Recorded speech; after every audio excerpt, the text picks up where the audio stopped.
Good morning दोस्तों, सत श्री अकाल। कैसे हो? बढ़िया। चलो दोस्त, मैं भी ठीक हूँ। उम्मीद करता हूँ आप भी ठीक होंगे और आपके घर वाले भी बढ़िया होंगे। दोस्त, आज अपन लेकर के आए एक नया सा टॉपिक, जिस टॉपिक का नाम है डिप्रेशन इन फ्रीजिंग पॉइंट, जो कि चैप्टर 12 क्लास का केमिस्ट्री से बिलोंग करता है। चैप्टर का नाम है सॉल्यूशन। जी हाँ, मैं बात कर रहा हूँ वही सॉल्यूशन का जो आपने हेनरीज लॉ पढ़ा, वेपर प्रेशर पढ़ा, आइडियल सॉल्यूशन पढ़ा, नॉन आइडियल सॉल्यूशन पढ़ा, पॉजिटिव डेविएशन पढ़ा, नेगेटिव डेविएशन पढ़ा। आज वही चैप्टर को मैं आगे बढ़ाने चाह रहा हूँ और आपके सामने जो आज का लेक्चर अपन कवर करने वाले हैं वो टॉपिक का नाम है डिप्रेशन इन फ्रीजिंग पॉइंट। जी हाँ दोस्त, आज अपन पढ़ने वाले जो टॉपिक, उस टॉपिक का नाम है डिप्रेशन इन फ्रीजिंग पॉइंट। शाबाश, वेरी गुड सर। इसके ऊपर हमने न्यूमेरिकल सेक्शन ऑलरेडी है ना अपलोड कर चुका है, वीडियो पे है ना, यूट्यूब पे अपलोड कर चुका हूं, तो आप देख लोगे। आज इसका थ्योरी अपन पढ़ लेते हैं। क्या कहता है सर? कितने सारे ऐसे बच्चे हैं जो ये बता सकते कि डिप्रेशन का मतलब क्या होता है। डिप्रेशन, क्या आप अपने जिंदगी में कभी डिप्रेशन का शिकार हुए हैं? हाँ क्या बात है। अरे 17 साल का उम्र का लड़का कौन डिप्रेशन जाता भाई नहीं जाने का यार, है ना। समझ में आ रहा है? डिप्रेशन में नहीं जाने का, उससे पॉजिटिव एनर्जी लेने का। तो भाई यहाँ पे एक वर्ड है आपके सामने डिप्रेशन, और दूसरा वर्ड है बेटा फ्रीजिंग पॉइंट। तो अपन तो सबसे पहले समझेंगे फ्रीजिंग पॉइंट क्या होता है। हाँ, अपन सबसे पहले क्या समझेंगे, फ्रीजिंग पॉइंट किसे कहते हैं। उसके बाद अपन जानेंगे डिप्रेशन इन फ्रीजिंग पॉइंट का मतलब क्या होता है। श्योर? चलो शाबाश, वेरी गुड बेटा। यहाँ पे दो वर्ड अगर आप देखेंगे तो डिप्रेशन का मतलब होता है कम होना। डिप्रेशन का मतलब, डिप्रेस का मतलब एकदम क्या कहते हैं, पहले जो बढ़िया था उससे कम हो चुका है ना। जो इंसान पहले बढ़िया था, डिप्रेशन का मतलब कि अब वो धीरे धीरे जो भी उसका परफॉर्मेंस था उसका कम हो जाना। मिला जुला करके यहाँ भी वही बात करने वाले अपन, डिप्रेशन इन फ्रीजिंग पॉइंट। कहने का मतलब यही होने वाला है कि फ्रीजिंग पॉइंट पहले जो कुछ भी होगा, और अपन जैसे उसमें सॉल्यूट को डिजोल्व करेंगे, नॉन वोलेटाइल सॉल्यूट को डिजोल्व करेंगे, तो फ्रीजिंग पॉइंट घट जाने वाला है, कम हो जाने वाला भाई। हाँ, अपन बात करेंगे एक एक करके। आपको टेंशन वेंशन लेने की कोई बात नहीं है। हाँ श्योर, अपन आगे बढ़े, पक्का? शाबाश वेरी गुड। चल भाई, सबसे पहले आपके सामने जो हेडिंग है वो, उस हेडिंग का नाम है फ्रीजिंग पॉइंट किसे कहते हैं। जो सब हेडिंग है उस टॉपिक का नाम है फ्रीजिंग पॉइंट क्या होता है भैया, है ना। फ्रीजिंग पॉइंट किसको कहते हैं भैया? तो आप बचपन से पढ़ते आ रहे फ्रीजिंग पॉइंट का मतलब क्या होता है। इसमें कोई बड़ा बात नहीं होता है। फ्रीजिंग पॉइंट एक ऐसा टेम्परेचर होता है बेटा, एक ऐसा टेम्परेचर होता है जिस टेम्परेचर पे किसका कन्वर्जन बेटा, लिक्विड का कन्वर्जन कहां पे, सॉलिड का कन्वर्जन, है ना। कह रहा है कि it is the temperature of the liquid, या लिक्विड का वो टेम्परेचर होता है at which it changes its state from the liquid to solid state at atmospheric pressure. कह रहा कि एक वैसा टेम्परेचर होता है जहां पे कोई भी जो है मटेरियल या कोई भी बॉडी या कोई भी सबस्टांस अपना स्टेट को बदल रहा है। और स्टेट और कहां से कहां बदल रहा है बेटा, लिक्विड से कहां बदल रहा है, सॉलिड में बदल रहा है। और कितना टेम्परेचर पे, 1 atm पे, एटमॉस्फेरिक प्रेशर पे बदलने का काम कर रहा है। तो जब कभी भी कि आप टेम्परेचर देते जाओ, है ना, और आपने प्रेशर को फिक्स कर दिया, एटमॉस्फेरिक प्रेशर के बराबर कर दिया। श्योर, आप टेम्परेचर दे रहे हो सर, एक समय ऐसा आ जाएगा कि लिक्विड जो है वो सॉलिड में कन्वर्जन करना क्या हो जाए, स्टार्ट हो जाएगा। तो वो जो टेम्परेचर हो रहा है उसी टेम्परेचर का नाम क्या होता है बेटा, फ्रीजिंग पॉइंट होता है। जो भी टेम्परेचर पे ऐसा सीन हो रहा होगा जहां पे लिक्विड से सॉलिड में कन्वर्जन हो रहा हो, उस टेम्परेचर का नाम बेटा क्या होता है, फ्रीजिंग पॉइंट होता है। कह रहा है at freezing point to the state, है ना, फिर that liquid and solid exist in equilibrium. मतलब जब फ्रीजिंग पॉइंट हो रहा होता है तो लिक्विड से कन्वर्जन होना सॉलिड में, और सॉलिड से लिक्विड में कन्वर्जन होना का जो भी रेट होता है वो आपस में बराबर होता है। कहने का मतलब इक्विलिब्रियम स्टेट में रहता है। हाँ चलो, ये कोई बड़ा बात नहीं है, कोई बड़ा कंसेप्ट नहीं है, आप बचपन से पढ़ते आ रहे हैं। अपन आगे की तरफ मूव ऑन करते हैं, इंटरेस्टिंग टॉपिक की तरफ आते हैं। श्योर, चलो देखा जाए भैया। ये रहा आपके सामने इंपॉर्टेंट टॉपिक जो कि हम लोग को डील करना है, इस लेक्चर में डील करना भाई। हाँ चलो, इस लेक्चर में अपन डील करने वाले हैं जिस टॉपिक का नाम है क्या, addition of non volatile solute. कि सर अपन नॉन वोलेटाइल सॉल्यूट को डिसॉल्व करने वाले हैं, तो फिर क्या होने वाला फ्रीजिंग पॉइंट पे। श्योर सर, इसके लिए आपको कंसंट्रेशन करना पड़ेगा। Are you ready? शाबाश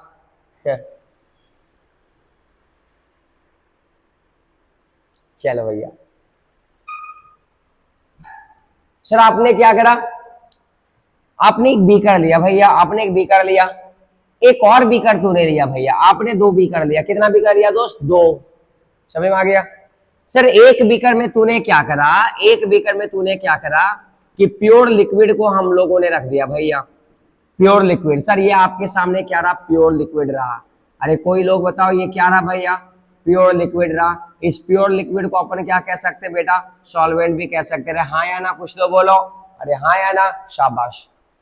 एक बीकर में तूने प्योर लिक्विड लिया जिसको अपन सॉल्वेंट कह रहे हैं, और ये लिक्विड का हमने फ्रीजिंग पॉइंट को मेजर करा तो पता चला कि 5 डिग्री सेल्सियस आया। कितना आया दोस्त? 5 डिग्री सेल्सियस। ये हमने मेजर करा, हमने करा, ये हमने मेजर करा ना? हाँ हाँ, हमने ही मेजर करा। तो हमने क्या करा कि एक बीकर लिया, इस बीकर के अंदर लिक्विड डाला, इस लिक्विड का फ्रीजिंग पॉइंट को मेजर करा तो 5 डिग्री सेल्सियस आया। सर आज के बाद इसको अपन डिनोट करने वाले किससे? ये फ्रीजिंग पॉइंट अपन डिनोट करने वाले बेटा, इसको अपन टीएफ नॉट से डिनोट करने वाले। किससे करने वाले? टीएफ नॉट से। सर ये टीएफ नॉट फ्रीजिंग पॉइंट होता है सर। दिस इज द क्या? फ्रीजिंग पॉइंट ऑफ किसका बेटा? प्योर लिक्विड का। ये किसका फ्रीजिंग पॉइंट होता है बेटा? प्योर लिक्विड का होता है। श्योर? हाँ, this is the freezing point of pure liquid. पक्का? अरे हाँ या ना? अब ये सिंपली हमने क्या करा, एक बीकर लिया, बीकर के अंदर हमने प्योर लिक्विड डाला, श्योर, उसका हमने फ्रीजिंग पॉइंट को मेजर करा, 5 डिग्री सेल्सियस आया, और अपन ये कह सकते हैं कि उसका फ्रीजिंग पॉइंट को हमने डिनोट जो करा वो टीएफ नॉट से डिनोट किया। श्योर? टीएफ नॉट क्या बेटा? Freezing point of pure liquid है। शाबाश। अब तूने क्या करा कि ये जो आपके साथ प्योर लिक्विड था आपके सामने, ये जो आपके सामने प्योर लिक्विड था ना, ये प्योर जो लिक्विड था, इस प्योर लिक्विड के अंदर तूने नॉन वोलेटाइल सॉल्यूट डिसॉल्व करना स्टार्ट कर दिया। कैसा बेटा डाला? नॉन वोलेटाइल सॉल्यूट को डाला, नॉन वोलेटाइल सॉल्यूट को डिसॉल्व करा। हाँ, जैसे तूने नॉन वोलेटाइल सॉल्यूट इसमें डिसॉल्व करा तो भैया इसमें तो पहले से प्योर लिक्विड था। हाँ या ना? पहले से इसमें लिक्विड था, कहने का मतलब पहले से इसके पास सॉल्वेंट था, तूने सॉल्यूट को डाला, जैसे ये सॉल्यूट और सॉल्वेंट मिला, अब बता कि ये सॉल्यूशन बन गया। यस सर, ये सॉल्यूशन बन करके तैयार हो गया। पक्का? अरे हाँ या ना? अरे कुछ तो कहना पड़ेगा ना? हाँ या ना? चमका या नहीं चमका? शाबाश, चमका ना? हमने क्या करा, बीकर लिया, बीकर के अंदर जो लिक्विड था वो लिक्विड रखा, और ऊपर से हमने नॉन वोलेटाइल सॉल्यूट को डिसॉल्व करना स्टार्ट कर दिया। जैसे हमने नॉन वोलेटाइल सॉल्यूट को डाला तब बताओ ये सॉल्यूशन बन जाएगा। अब जैसे ये सॉल्यूशन बना तो पता चला कि इसका फ्रीजिंग पॉइंट जो है वो 3 डिग्री सेल्सियस हो गया।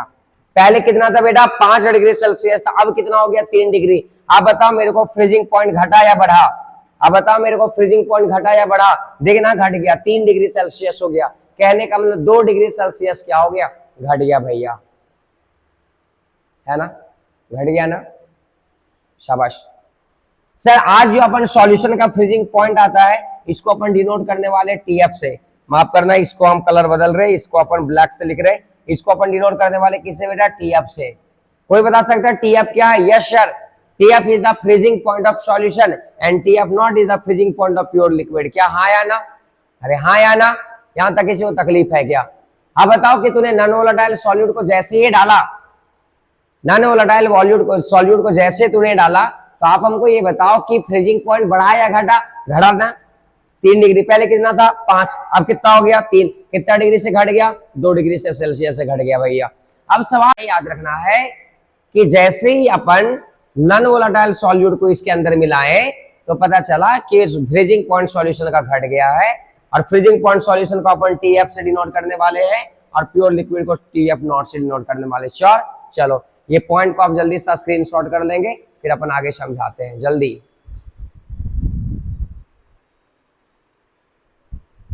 शाबाश, अपन आगे बढ़ते हैं भैया। इसमें कुछ पॉइंट लिखा, पॉइंट को देखोगे समझ आ जाएगा, कोई बड़ा बात नहीं है ना, बहुत आसान पॉइंट है। कह रहा है क्या? When a liquid is added to a non volatile solute, non volatile solute को लिक्विड में डिसॉल्व करते हैं, vapour pressure of it decreases. आपको भी ये बात पता था कि वेपर प्रेशर घट जाता है ना? फोर्स ऑफ रिडक्शन बढ़ने से वेपर प्रेशर घट गया भैया, ठीक है ना? The freezing point of solution is always less than that of the freezing point of pure liquid. Upon vapour pressure के साथ साथ यहाँ पे ये भी लिख सकते हैं कि फ्रीजिंग पॉइंट ऑफ डिक्रीजेज, ये भी लिख सकते हैं अपन, है ना? क्लियर? ये भी पता कह रहा है कि फ्रीजिंग पॉइंट सॉल्यूशन का हमेशा कम होता है फ्रीजिंग पॉइंट ऑफ किससे, प्योर लिक्विड से। कहने का मतलब यही है, कहने का मतलब कि अपन टीएफ नॉट ज्यादा होगा किससे, टीएफ से ज्यादा होगा भैया। टीएफ नॉट क्या, फ्रीजिंग पॉइंट ऑफ किसका बेटा, प्योर लिक्विड का। टीएफ क्या है, फ्रीजिंग पॉइंट ऑफ सॉल्यूशन। शाबाश चलो ये लिख लोगे। ये वही ग्राफ से ही समझाना चाह रहा है ना, ये ग्राफ से ही समझाना चाह रहे, इस ग्राफ को अगर देख पा रहे वही है, delta TF depression of freezing point of solvent in solution को बताना चाह रहा है ना। पहले टीएफ नॉट था भैया, जैसे नॉन वोलेटाइल सॉल्यूट को डाला तो ये वाला खिसक करके यहाँ आ गया, मतलब टीएफ हो गया। और ये जो चेंजिंग आ रहा है डेल्टा टीएफ कहला रहा है, इसी को अपन क्या कहते हैं, delta TF is known as क्या है ना, delta TF is known as what, depression in freezing point है ना। वही कह रहा है कि ये सॉल्यूशन का हो गया और ये किसका हो गया है ना, लिक्विड सॉल्यूशन का हो गया। चलो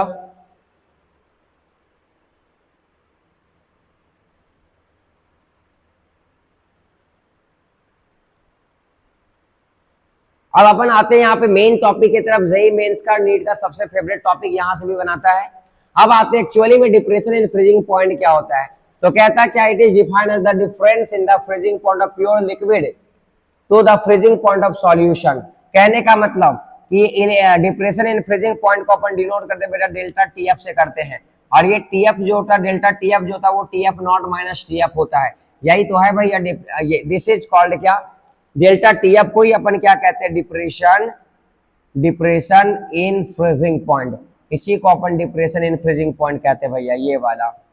टीएफ नॉट क्या कोई बताए ना, फ्रीजिंग पॉइंट ऑफ कौन है बेटा, प्योर लिक्विड का है, प्योर लिक्विड है, आप याद कर लोगे। हाँ हाँ हाँ, टीएफ क्या है, फ्रीजिंग पॉइंट ऑफ सॉल्यूशन है। शाबाश सर, यहां था याद कर, यहाँ पे 5 डिग्री सेल्सियस था, ये 3 डिग्री सेल्सियस था, ये जो भी 2 डिग्री सेल्सियस आ रहा है इसी को अपन कहते हैं डिप्रेशन इन फ्रीजिंग पॉइंट कहते हैं, है ना।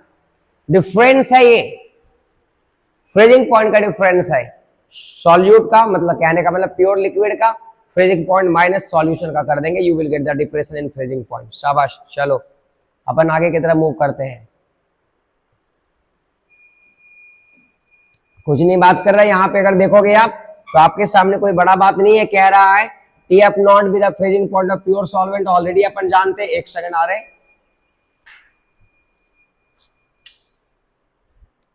है ना, TF not be the freezing point of pure liquid and TF be the freezing point of solution. तो सर अगर निकालना चाहें डिक्रीज इन फ्रीजिंग पॉइंट का मतलब डिप्रेशन इन फ्रीजिंग पॉइंट निकालना चाहेंगे तो डेल्टा टीएफ, और डेल्टा टीएफ बराबर टीएफ माइनस क्या है ना, यही हो जाएगा। और यही डेल्टा टीएफ क्या कहलाता है बेटा, डिप्रेशन इन फ्रीजिंग पॉइंट कहलाता है। कोई बड़ा बात नहीं है, आप इधर देख लेंगे। सर अब यहां से इंपॉर्टेंट टॉपिक वंस अगेन आता है जो कि राउल्स लॉ। भैया सर हर एक में राउल्स लॉ आ रहा होगा, आपको भी पता है ना, Raoul's law of elevation in boiling point भी आया था, याद है आपको। सर हमको कुछ याद नहीं रहता, नहीं याद रहता शाबाश, थोड़ा याद कर लिया करो, है ना, तो याद कर लिया करो। समझ में आ रहा क्या कहना चाह रहे हैं, क्लियर।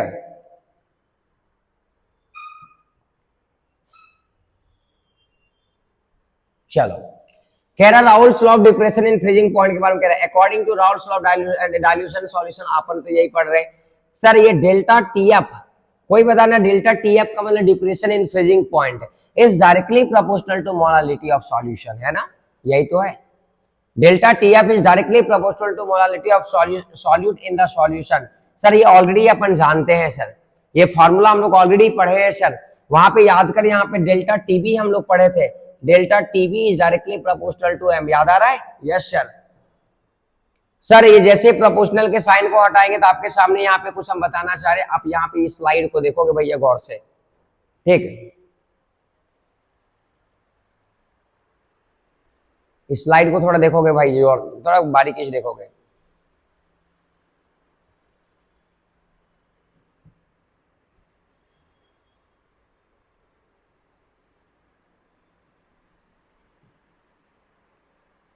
शाबाश।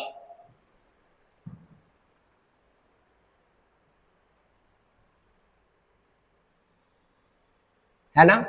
Depression in freezing point, sir Raoult's law के अकॉर्डिंग अपन बात करने वाले हैं ना, RAOULT, राउल्स लॉ के अकॉर्डिंग अपन बात करने वाले, राउल्स लॉ। सर कहता क्या, डेल्टा TF जो है वो डायरेक्टली प्रोपोर्शनल टू मोलालिटी है, ठीक। सर ये प्रोपोर्शनल के साइन को हटाएंगे तो यहाँ से कांस्टेंट आता है जिसका नाम है KF, इनटू क्या हो जाएगा बेटा M। ये आपके सामने बड़ा सा फॉर्मूला रहा, इंपॉर्टेंट फॉर्मूला रहा, याद रख लोगे। सर कोई बता सकता है ये डेल्टा TF को अपन क्या लिखते हैं? Yes sir, TF naught minus क्या लिखते हैं, TF, this will be equal to KF गुने क्या लिखते हैं, M। M को क्या लिखते हैं बेटा, A गुने 1000 बटा B गुने क्या लिखते हैं, W। और ये W किस में होता है बेटा, ग्राम में। अरे हाँ या ना, कुछ तो बोलो। यस सर, ये आपके सामने फाइनल फॉर्मूला। सर ये KF जो होता है ना, इसी को कहते हैं अपन मोलर डिप्रेशन कांस्टेंट कहते हैं। इसी को अपन क्या कहते हैं बेटा, मोलर डिप्रेशन कांस्टेंट कहते हैं। हाँ चलो, इसी को अपन मोलर डिप्रेशन कांस्टेंट। और सर अलग अलग लिक्विड का ये KF का वैल्यू अलग अलग होता है। जैसे अपन अगर वाटर का बात करेंगे तो वाटर का वैल्यू फिक्स होता है बेटा 1.86 फिक्स होता है, याद रख लोगे, कोई बड़ा बात नहीं है, ठीक। यहां से अगर KF पे हम चर्चा करना चाहेंगे तो सर आप मेरी तरफ देखो तो डेल्टा TF बराबर क्या बेटा, KF इंटू M है ना, हाँ या ना, अरे हाँ या ना। KF का वैल्यू निकाला जाए तो M गुना डिवाइड हो जाएगा, कहने का मतलब डेल्टा TF बटा क्या हो जाएगा, M, this will be equal to क्या हो जाएगा, KF। अच्छा बताना, KF और डेल्टा TF आपस में कभी बराबर हो सकता है? बिल्कुल। अगर मान के चल, अगर इफ कर दिया जाए, अगर मोलालिटी का वैल्यू 1 कर दिया जाए तो सर डेल्टा TF जो है वो किसके बराबर हो जाएगा, KF के बराबर हो जाएगा उस कंडीशन पे, है ना। देख लो भैया। सर इसका अगर यूनिट निकालना चाह रहे, SI यूनिट निकालना चाह रहे तो क्या निकल जाएगा, कोई बता सकता है? Temperature, depression in freezing point का मतलब टेम्परेचर, और टेम्परेचर का क्या होता है, केल्विन। और सर मोलालिटी का क्या होता है, मोल बटा केजी होता है ना। ये केजी बेटा कहाँ जाएगा, ऊपर, तो अपन क्या लिखेंगे, केल्विन केजी पर मोल। क्या यही केबी का भी यही था? Yes sir. तो दोनों बेटा सिमिलर है, कोई बड़ा फर्क नहीं है। हाँ यही तो है भाई, और क्या है बात बताओ। सर ए बताओ क्या है, गिवन मास, बी बताओ क्या है, मॉलिक्यूलर मास, डब्ल्यू क्या है, वेट ऑफ सॉल्वेंट, KF को तो अपन बोल दिया। ये TF नॉट, एक इंपॉर्टेंट वाला बात आपको यहां से गौर करने वाली बात है। हाँ एकदम बारीकी से समझोगे एकदम इसको। सर ये TF नॉट किसका फ्रीजिंग पॉइंट है, प्योर लिक्विड का। सर ये किसका है, प्योर लिक्विड का, हाँ या ना, प्योर लिक्विड का है फ्रीजिंग पॉइंट ऑफ किसका बेटा, प्योर लिक्विड। और सर सवाल में अगर प्योर लिक्विड ना लिखा रहता तो वाटर लिखा रहेगा, और कितने सारे ऐसे बच्चे हैं जिसका वाटर का फ्रीजिंग पॉइंट पता है। तो सर याद रख लो, freezing point of water sir कितना डिग्री सेल्सियस होता है सर, 0 डिग्री सेल्सियस। सर इसको केल्विन में करेंगे तो कितना होगा सर, 273.15 केल्विन। सर ये मैक्सिमम सवाल में नहीं देगा, तो आपको पता होना चाहिए कि इसका डाटा क्या भैया, TF नॉट का वैल्यू क्या, ये आपको पता होना चाहिए, है ना। यस सर, ये आपको बिल्कुल पता होना चाहिए। हाँ हाँ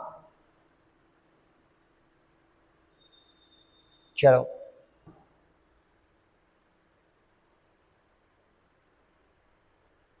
सर मैक्सिमम सवाल में TF निकलवाएगा या मैक्सिमम सवाल में A या B निकलवाएगा, आसानी से अपने पास बन जाता है सवाल, है ना। तो ये फॉर्मूला आपका कामगार का चीज है, ये फॉर्मूला आप याद रख लोगे, ठीक है। सर एक यहां से ग्राफ बनाना चाह रहे हैं आप, मेरे को ये बताएगा, ये जल्दी सा स्क्रीनशॉट करो। हाँ चल जल्दी सा,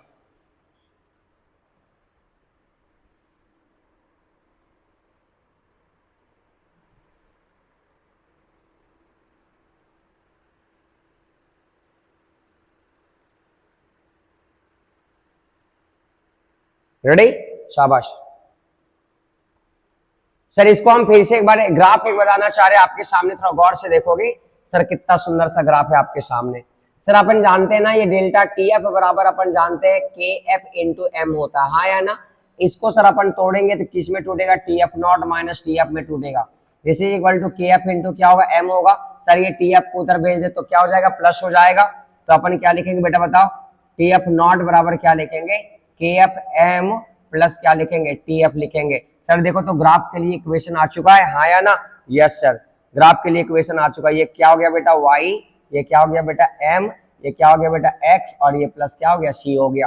कोई बताना, अगर मोलालिटी बढ़ाएंगे, ये मोलालिटी बढ़ाएंगे तो क्या ये वाला डाटा भी बढ़ेगा? इसका मतलब पक्का है कि स्ट्रेट लाइन का ग्राफ बनने वाला है। तो ये ग्राफ जो बनने वाला है वो स्ट्रेट लाइन ही बनेगा। सर इधर हम लेंगे TF नॉट लेने वाले हैं, और इधर हम लेने वाले मोलालिटी लेने वाले। क्या लेने वाले भाई, मोलालिटी लेने वाले, स्मॉल m लेने वाले, ठीक पक्का ना। तो सर ये m बढ़ाएंगे तो TF नॉट भी बढ़ेगा, इसका मतलब स्ट्रेट लाइन। लेकिन सर यहाँ पे C आ गया है, और सी का मतलब होता है बेटा इंटरसेप्ट। तो पक्का है कि ये सी का वैल्यू है टी एफ के बराबर है। तो ये तो श्योर पता चल गया कि ग्राफ ओरिजिन से स्टार्ट होने वाला नहीं है। तो मान के चल ग्राफ यहाँ से स्टार्ट होगा, कुछ ऐसे चला जाएगा। हाँ, और ये एंगल यहाँ पे मान के चल थीटा हो गया बेटा। इसी को अपन क्या कहते हैं, इंटरसेप्ट कहते हैं। और कोई बताना यहाँ पे इंटरसेप्ट किसके बराबर है बेटा, टी एफ के बराबर है। अरे हाँ या ना, यही तो है भाई आपके सामने। और अपन लिख सकते हैं ग्राफ स्लोप जो है बेटा यहाँ पे किसके बारे में बताएगा, स्लोप जो है वो किसको बताने का काम कर रहा है, एम। और ये एम किसके बराबर है बेटा, के एफ के बराबर है। हाँ ठीक। तो जेई मेंस में कभी दो अलग अलग ग्राफिकल सवाल बना देगा, दो अलग अलग लिक्विड के लिए तो रेशियो पूछेगा, बन जाएगा। शाबाश, पक्का। चलो कर लो।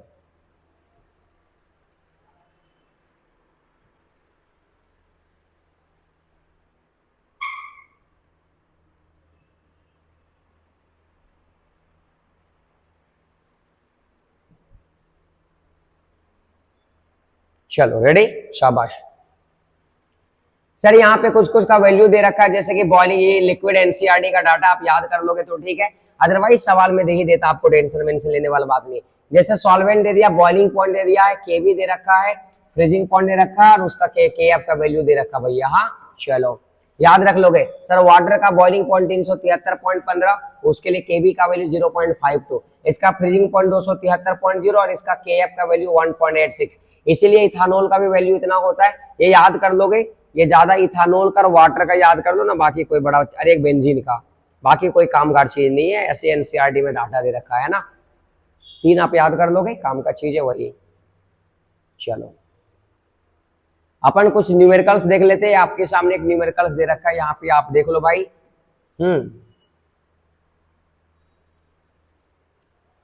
आप एक सवाल देख लो, कह रहा 45 gram of ethylene glycol was mixed with 600 gram of water, calculate the freezing point depression constant. कहने का मतलब क्या निकालना है बेटा, केएफ निकालना है and freezing point of the solution निकालना है। कहने का मतलब टीएफ नॉट निकालना, माफ करना, टीएफ निकालना है। क्या बन जाएगा, आसानी से बन जाएगा। कोई बता रहा मेरे को, डेल्टा टीएफ बराबर क्या होता है बेटा, केएफ इंटू क्या होता है, ए गुने 1000 बटा बी गुने क्या होता है बेटा, डब्ल्यू होता है या नहीं होता है। Yes sir. सर आपको पता चल गया है ना।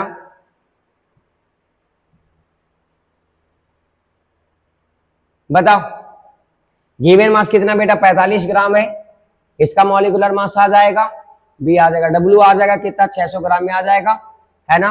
और अपन निकालना चाह रहे भैया इसका, ये freezing point of the solution. अच्छा पहला कंडीशन के लिए केएफ का वैल्यू दे दिया तो टेंशन लेने का बात नहीं है, 1.86 दे रखा है, गुने में जो भी समथिंग वाला होगा ना। और यहाँ पे अपन क्या लिख सकते हैं sir, TF not minus TF लिखेंगे। सर टीएफ नॉट वाटर का पता है मेरे को, वाटर का लिख लेंगे, अपन से टीएफ निकालना है, तो freezing point of the solution आ जाएगा आपके सामने, पक्का है, आसानी से आ जाएगा। दूसरा नंबर तो आ जाएगा। पहला नंबर क्या कह रहा, पहला नंबर तो भाई क्या कह रहा है कि एम का वैल्यू, मोलालिटी। अच्छा, ये सवाल में थोड़ा मिस्टेक है, देख लोगे। हाँ ये नहीं पूछा है। सेकेंड तो हमने बना लिया ना, ये पूछा है, ये कांस्टेंट है, फ्रीजिंग पॉइंट डिप्रेशन पूछा है, कांस्टेंट है। हाँ कहने का मतलब डेल्टा टीएफ पूछा बेटा। हाँ आसानी से बन जाएगा। चलो इसके बाद इसके ऊपर ढेर सारे न्यूमेरिकल सेक्शन है, वो हमने आपको ऑलरेडी बहुत सारा है ना, ये इक्वेशन आपके सामने बहुत सारा न्यूमेरिकल सेक्शन हमने वीडियो अपलोड करा है यूट्यूब पे। ठीक, आपके सामने कुछ कुछ केबी और केएफ के साथ का रिश्ता है, हीट ऑफ इंथैल्पी के साथ, हीट ऑफ वेपराइजेशन के साथ, तो आप याद रख लोगे, है ना। ये वेरी वेरी इंपॉर्टेंट फॉर्मूला है, ये वाला इंपॉर्टेंट फॉर्मूला है, एक ये वाला इंपॉर्टेंट फॉर्मूला है, एक ये वाला इंपॉर्टेंट फॉर्मूला है, एक ये वाला इंपॉर्टेंट फॉर्मूला है। चार फॉर्मूला आपके सामने वेरी इंपॉर्टेंट है। आर का मतलब गैस कांस्टेंट, टी का मतलब टेम्परेचर, डेल्टा एच का मतलब हीट ऑफ वेपराइजेशन होता है बेटा। हाँ यहाँ पे डेल्टा एच का मतलब हीट ऑफ फ्यूजन होता है, आपको टेंशन नहीं लेना। इस साल यहाँ से जेई से सवाल दिया था, इस बार 2024 में यहाँ से जेई मेंस का सवाल दिया था। कहने का मतलब अगला लेक्चर जो होने वाला है वो सिर्फ जेई मेंस और नीट का सवाल होने वाला है। श्योर, पक्का ना। तो उम्मीद करते हैं कि भाई आपको ये लेक्चर आसान लगा होगा, बहुत आसान लगा होगा। यहाँ पे सबका मतलब दे दिया, कोई बड़ा बात नहीं है। तो आप उम्मीद करते हैं कि आज का लेक्चर को समाप्त करने का समय आ गया है, और अगला लेक्चर जो अपना होगा वो सिर्फ एंड सिर्फ न्यूमेरिकल सेक्शन का होगा, वो सिर्फ एंड सिर्फ जेई मेंस और नीट का होने वाला, पक्का। तो आप कहीं नहीं जाएंगे। और अगर आपको अच्छा लगे ये वीडियो तो अपने दोस्तों के पास जरूर से जरूर शेयर करेंगे, पक्का ना? हाँ चलो भैया, श्योर।